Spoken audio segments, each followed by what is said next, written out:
What is Forex? It has many names: foreign exchange, FX, or currency trading. They all mean the same thing. This is the largest market in the world, with the volume exceeding $5 trillion moving around per day. This is what most people will tell you when you ask. I haven't found that to be useful, however, so I'm going to tell you what I think it is. It's an over-the-counter market, meaning you don't need a license to participate, and barrier to entry is very low. This is what fools people into thinking that it's easy.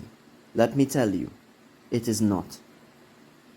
Many people come into this industry blindly, with no prior knowledge or information, and they end up losing a lot.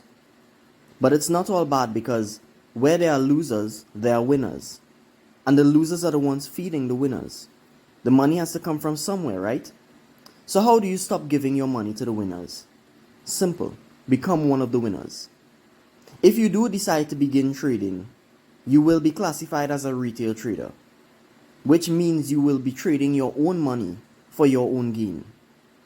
And on the flip side of that are institutional traders, which consists of banks, hedge funds, and other big businesses. These organizations need to be licensed and certified, as they will be trading on behalf of others, and in one way or another providing financial advice. Should one of these companies fail to produce any of these documents upon your request, they are likely trying to scam you. Run. Here at Ekatatrading, we only teach you what we know and understand. What you do with that info is your business. Me personally, I don't believe in having someone manage your account, because at that point, you are still at the mercy of someone else.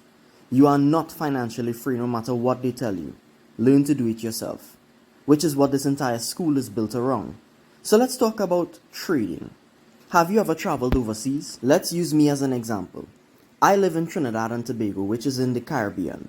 My country's currency is the TT dollar, or the Trinidad and Tobago dollar. TTD. If I wanted to go to the United States of America, I'd need to exchange my TTD for United States dollars, or USD, because the TTD doesn't have much value in the States. So for the sake of an example, 7 of my TTD is worth 1 USD. This is an exchange rate of 7 to 1, or 7 TTD to 1 USD, which means if I have 70 TTD, I can exchange that for 10 USD. This can be done in the banks, where I can sell my TTD and buy USD, or electronically via a broker. So assuming the exchange rate is 7 to 1, if I did the exchange and decided to travel, but when I came back, the TTD to USD exchange rate changed to 6.5 to 1. It means that instead of selling my 10 USD and getting back 70 TTD, I will only get back 65 TTD because the exchange rate changed. This is Forex. That changed from 7 to 1 down to 6.5 to 1. 0.5 is where we try to take advantage of the exchange rate. It gets way more complicated than this, but this is the general idea. Most retail traders fail mostly due to a lack of info or poor execution, and they soon begin to call this industry a scam.